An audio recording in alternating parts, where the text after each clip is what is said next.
What is the most important part of a game? For most people, that has a simple answer: gameplay. But before you ever play a game, you see it first. Interest is the most important part of a game, because if a product can't call attention to itself, no one will even know it exists. Visual mediums like video games generate most of their interest through character design. In the modern gaming landscape, it's essential for developers to get us invested in their characters because so many games are financially dependent on cosmetics. Recently, the failure of Sony's Concord has got me thinking a lot about character design and how it informs other aspects of games. Today, I want to see what we can learn about character design fundamentals by comparing Concord to Overwatch, the game it so desperately wanted to be. I'd also like to talk about why great character design has made it even more difficult for new IP to succeed in the current market. And finally, I want to explore how character design is currently being used against gamers by the industry. This is Character Design Sells Games.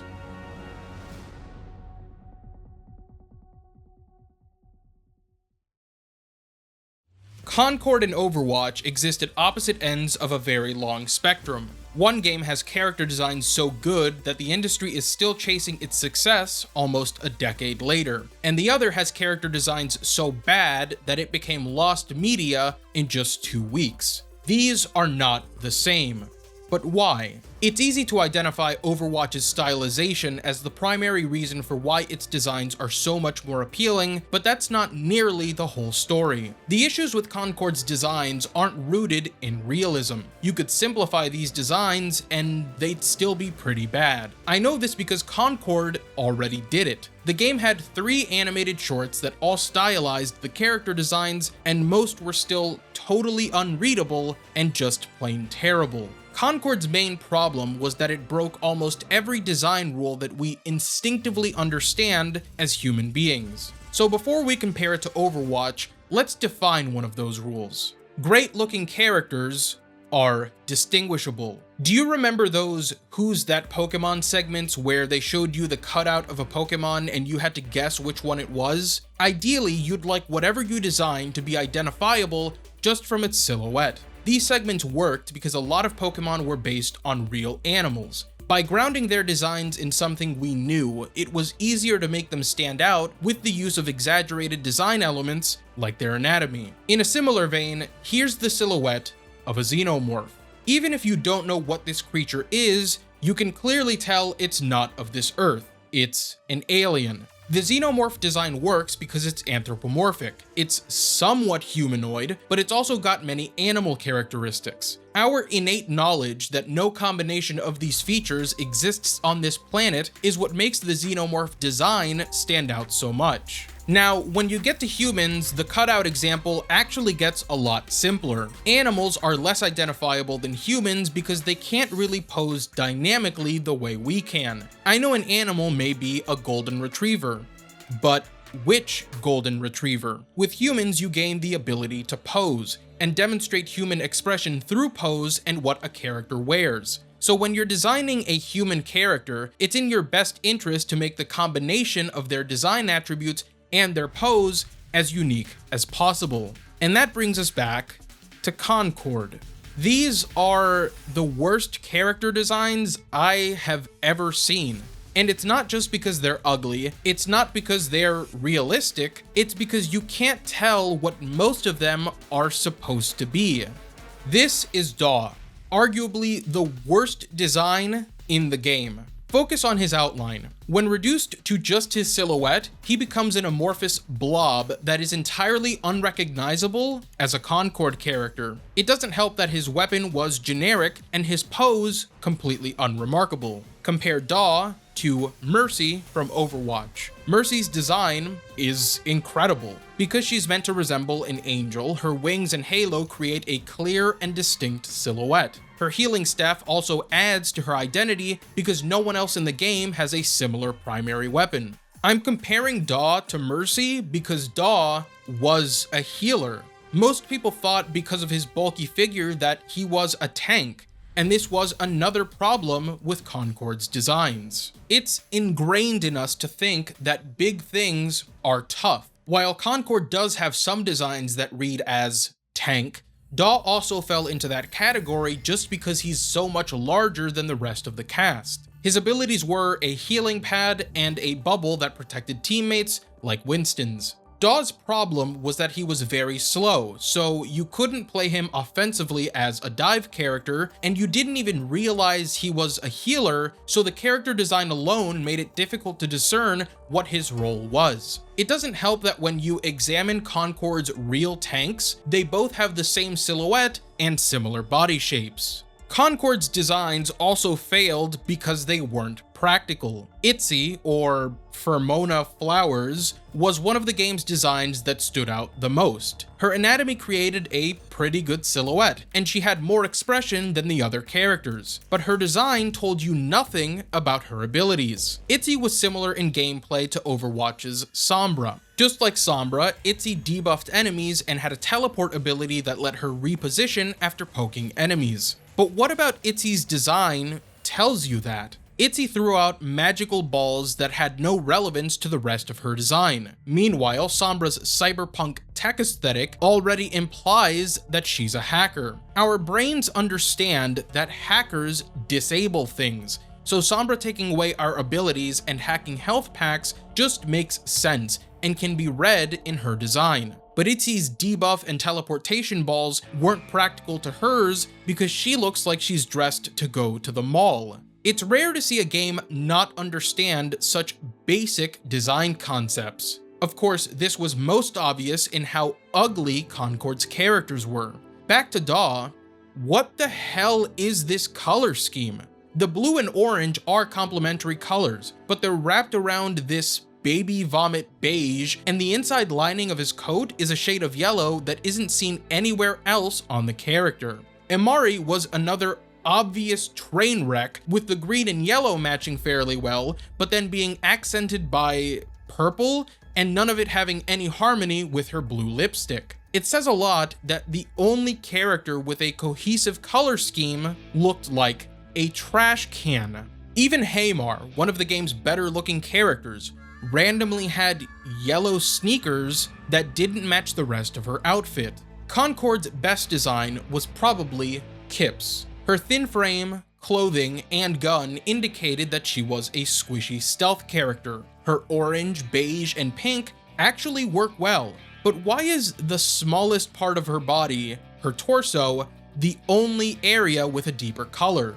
Look at Tracer or Soldier 76 or Reaper. These characters, even if they looked more realistic, would still stand out just because of the contrast in their colors. Like Daw, Juno also has blue and orange in her design, but Blizzard used a more vibrant hue and segmented it between her torso and legs to highlight her anatomy. They also used white to accent her extremities. None of this is to say that Concord didn't use colors, it just didn't use them effectively. The muted tones for almost every character just creates a general blandness that shackles any of the designs from standing out. It's baffling that a hero shooter would decide to use vibrancy in its visual presentation, but not its characters. The reason I keep saying that realism isn't the problem with these designs is because there's no rule that says, because realism, characters have to have the most generic poses ever or color palettes that make no sense. Stylization can exist within realism. Games like Cyberpunk 2077 pull it off marvelously, and other mediums like film have been creating iconic realistic characters for decades. Concord's failure to do so isn't an indictment of the style, it's an accusation that the people designing its characters didn't understand what creates appeal in the first place. This is all to say that Concord's characters aren't cool, they aren't handsome, and they aren't sexy. Though some may not admit it, we're generally attracted to the people we play as in video games. Overwatch has, for a lack of better words, many attractive characters that are very popular across the internet. And yes, they're stylized, but the idea that you can't create attractive characters using realism is insane, because that's like saying no one in real life can be attractive. Concord just clearly wasn't interested in portraying those kinds of designs, and the game reveled in how inoffensive it was. What it was interested in, for some godforsaken reason, was this intestinal aesthetic that is on a lot of the characters and just looks gross. Of course, Concord's design problems were hardly restrained to just its characters. The decisions made with its characters, like their complete lack of readability and muted colors, extended well into its gameplay. Before we move on, I'd like to talk for a brief moment about how character design informs gameplay design, and why Concord was destined to fail. Concord had this awful character called Lark, who had a spore launcher similar to Junkrat's grenade launcher. Just like Junkrat's, Lark's projectiles bounced, but they also had homing capabilities and would be drawn to enemy characters. Lark's projectiles could be hard to see depending on the scenery, and worse, you could be shot around a corner with them so you'd have no idea what was happening. I believe this sort of abhorrent gameplay design and Concord's bad character design go hand in hand and point towards a general inexperience from the people working on it. Because even if you believed that any of these designs were good, the fact that no complaints were voiced or heard is unbelievable. Something like Concord could only exist with either no oversight or it being managed by people who are completely out of touch with what gamers want. Even if the game had somehow gotten more players who weren't repulsed or completely indifferent to its characters, it still would have failed because the game itself was just a much worse version of Overwatch. For all of Blizzard's faults as a company, their design teams make games that people want to play. Moving on from Concord, as the rest of the world has, we get to an interesting question.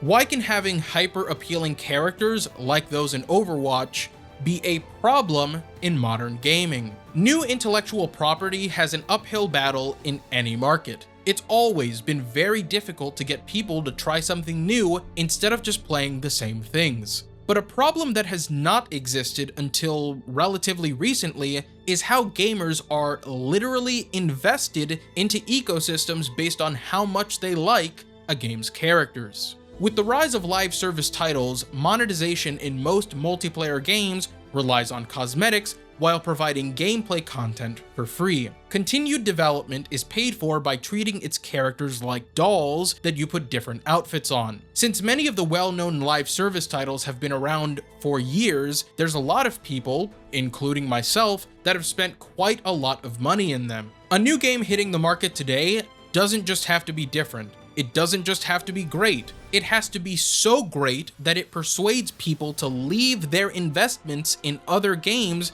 to start playing another one. A game like Concord never stood a chance from that perspective, not just because it wouldn't have survived long enough to see the opening of its in-game store, but because no one would have spent money on characters that look like this. Now, more than ever, cosmetics are an additional factor in the minds of consumers as competing titles fight for relevancy. In a vacuum, this would be a great thing. Competition should lead to innovation. But the innovation isn't really happening in the form of gameplay. It's the monetization models that are constantly evolving and always for the worse.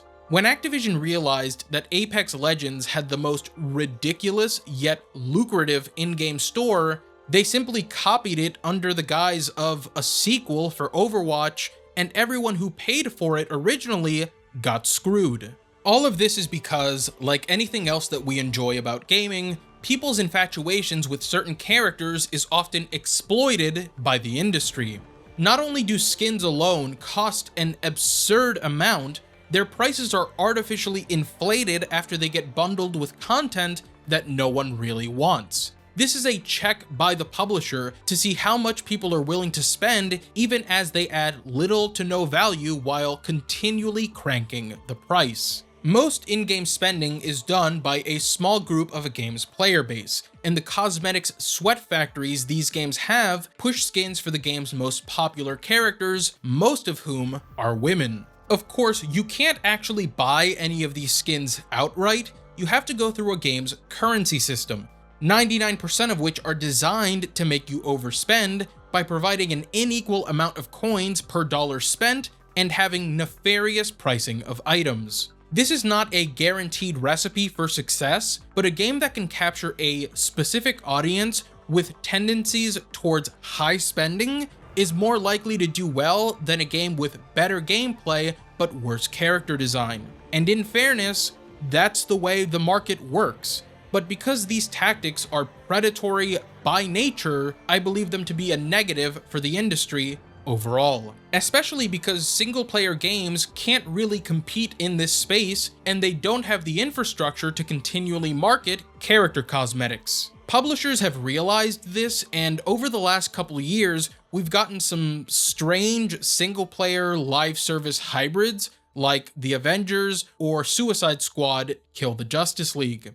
Both of those games have very lacking designs, but Suicide Squad stands out specifically because the cosmetics are among the worst I've ever seen for a live service title. This game is particularly offensive because it cost $70 and they still expect you to grind for new characters, spend money on skins in the store, and buy grindy battle passes that reward you with terrible skins that no one asked for. The sad part is, Warner Brothers probably could have gotten away with Suicide Squad if the designs and overall gameplay were better. I said that character designs generate a lot of interest for new games, but publishers now tend to lean on notable intellectual property to do that without bothering to make sure its characters and gameplay can carry the momentum. To me, that's the true failing of Concord. While it was a new IP, Sony thought it would be successful simply because it was a hero shooter. But that's not how these things work. Games have to fight for every second of attention they get from consumers, and they can't take anything for granted. With the stakes for failure being higher than they ever have, you'd think that as much effort as possible would be put into making appealing products, but some publishers still don't seem to understand that. It's hardly all doom and gloom though. There's neither a drought for good games or games with good-looking characters. I believe that the most appealing looking games will find you eventually, because they're out there looking for an audience. All it takes is one great design for us to go, what game is that? And that one moment is everything. Thanks for watching.